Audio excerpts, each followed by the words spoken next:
Stella's Book Club, super stories for super kids, mums and dads.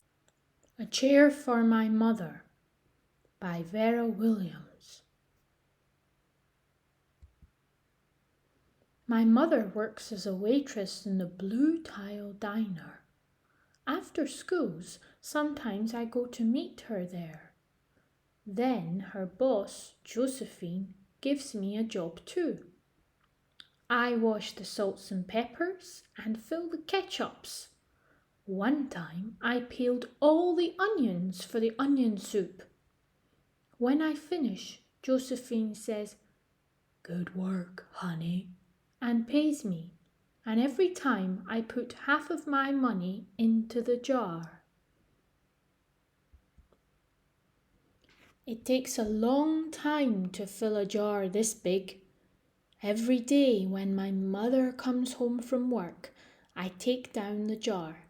My mama empties all her change from tips out of her purse for me to count. Then we push all of the coins into the jar.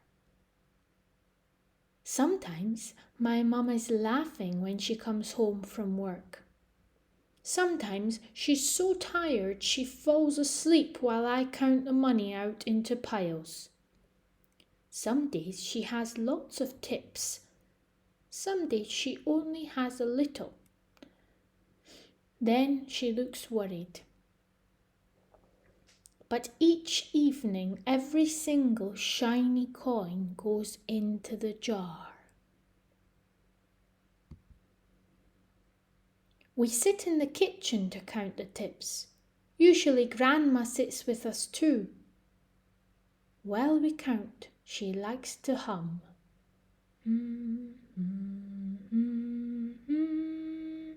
Often she has money in her old leather wallet for us. Whenever she gets a good bargain on tomatoes or bananas or something she buys, she puts by the savings and they go into the jar.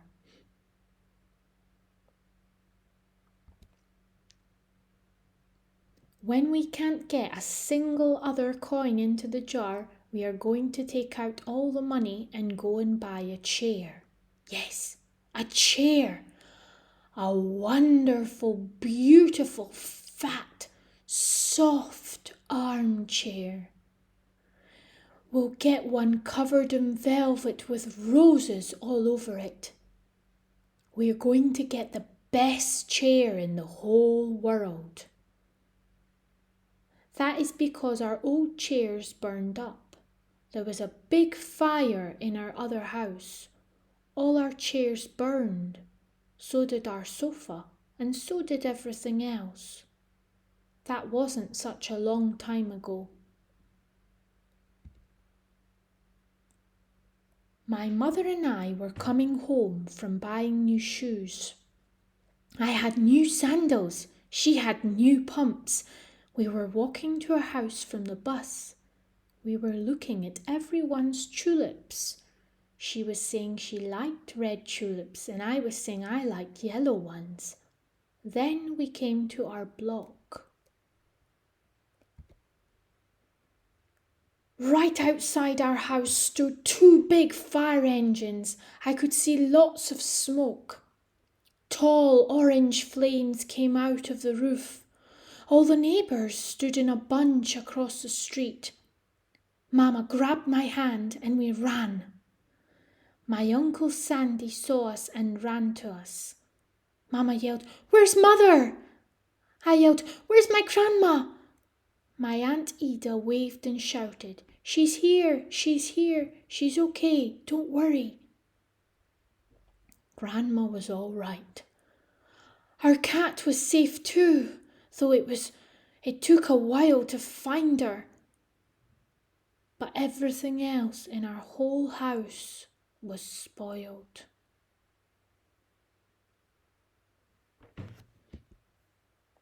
What was left of the house was turned to charcoal and ashes. We went to stay with my mother's sister's Aunt Ida and Uncle Sandy. Then we were able to move into the apartment downstairs. We painted the walls yellow. The floors were all shiny, but the rooms were very empty. The first day we moved in, the neighbours brought pizza and cake and ice cream, and they brought a lot of other things too. The family across the street brought a table and 3 kitchen chairs. The very old man next door gave us a bed from when his children were little. My other grandpa brought us a beautiful rug. My mother's other sister, Sally, had made us red and white curtains. Mama's boss, Josephine, brought pots and pans, silverware and dishes. My cousin brought me her own stuffed bear. Everyone clapped when my grandma made a speech. "You are all the kindest people," she said, "and we thank you very, very much. It's lucky we're young and can start all over."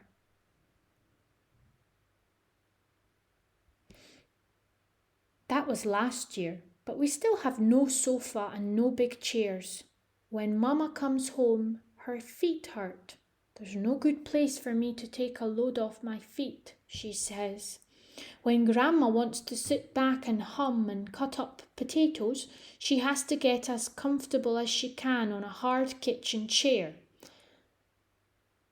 So that is how come Mama brought home the biggest jar she could find at the diner, and all the coins started to go into the jar.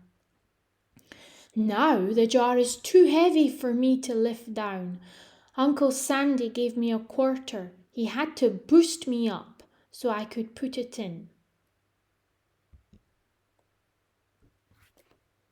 After supper, Mama and Grandma and I stood in front of the jar. "Well, I never would have believed it, but I guess it's full," Mama said. My mother brought home little paper wrappers for the nickels and the dimes and the quarters. I counted them all out and wrapped them all up. On my mother's day off, we took all the coins to the bank. The bank exchanged them for $10 bills. Then we took the bus downtown to shop for our chair. We shopped through 4 furniture stores. We tried out big chairs and smaller ones, high chairs and low chairs, soft chairs and harder ones. Grandma said she felt like Goldilocks and the 3 bears trying out all the chairs. Finally, we found a chair we were all dreaming of, and the money in the jar was enough to pay for it.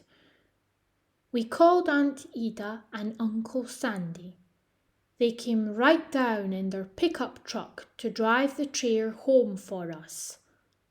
They knew we couldn't wait for it to be delivered.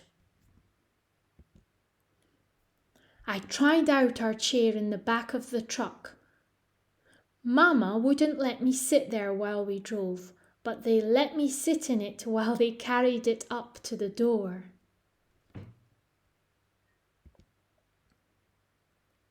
We set the chair right beside the window with the red and white curtains. Grandma and Mama and I all sat in it while Aunt Ida took our picture. Now Grandma sits in it and talks with people going by in the daytime. Mama sits down and watches the news on TV when she comes home from her job. After supper, I sit with her and she can reach right up and turn out the light if I fall asleep in her lap. Did you like this story? I hope so. Bye-bye.